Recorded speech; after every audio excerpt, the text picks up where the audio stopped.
What's up guys, this is Dr. Casal here. Today we're going to be talking about one of my favorite skincare ingredients, niacinamide. Many of you have probably heard of it. What is it? What is it good for in the skin? How does it work and what are its side effects?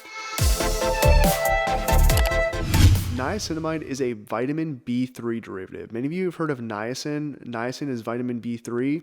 Niacinamide is an amide version of vitamin B3 applied topically to the skin. Many of the studies that we're going to reference today used 5% topical niacinamide. If you've ever taken a biochemistry course, you may have heard of NAD or NADH. These are important coenzymes that are used throughout the body in over 200 biochemical reactions. We won't dive too much into those, but niacinamide is a precursor for those coenzymes.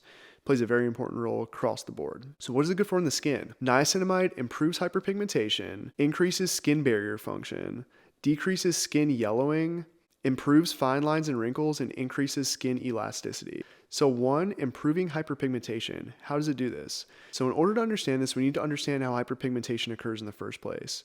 So you have these skin cells that are known as melanocytes, and they make skin pigment known as melanin. They take this melanin and package it into little packets known as melanosomes and transfer those melanosomes to your skin cells known as keratinocytes. And this is what gives your skin pigment or color. What niacinamide does is block the transfer of these pigment packets known as melanosomes from the melanocytes to the keratinocytes, thus preventing hyperpigmentation.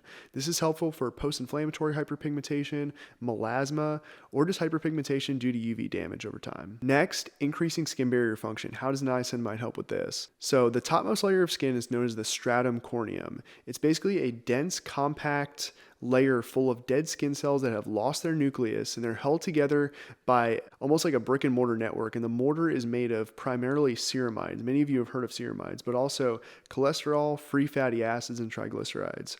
So what niacinamide does when applied topically is help your skin cells to reproduce or produce more of these factors that make this mortar that holds these corneocytes together. So it increases the production of ceramides in the skin, free fatty acids, and cholesterol, which increases skin barrier function and promotes what we call hydrophobicity, or the tendency of the skin to repel water.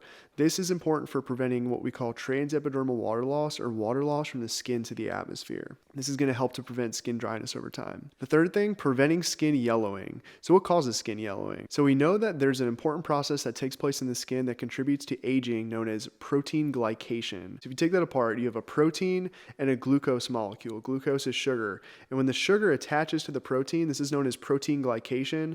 And this causes all sorts of yellowing of the skin and aging of the skin over time. What niacinamide does is it blocks this connection of this protein to this glucose molecule, and thus prevents skin yellowing over time. So it prevents this process that contributes to skin aging.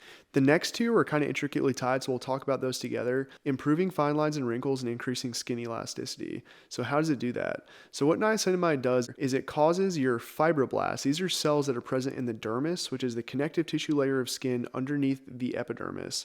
There's these fibroblasts, there's these cells that lay down collagen. And niacinamide stimulates these cells to lay down more collagen. So it's basically plumping up the connective tissue layer of skin and thus helping with fine lines and wrinkles and improving elasticity. So this is your support network underneath your skin that niacinamide is basically topically improving by being applied. Side effects, very minimal for niacinamide. So niacinamide can cause some irritation in some people, but compared to something like retinoids or tretinoin, the side effects are minimal. Redness, irritation from retinoids, niacinamide doesn't do that. At the same time, it's not as potent as retinoids. So retinoids are much more potent at reducing fine lines and wrinkles, helping with collagen production. So it's almost like retinoids are the big brother of niacinamide. Niacinamide doesn't have the side effect profile that we see with retinoids, which is really nice. Be sure to like, comment, and subscribe. Let me know what other skincare ingredients you want to see on here, and we'll see you next time.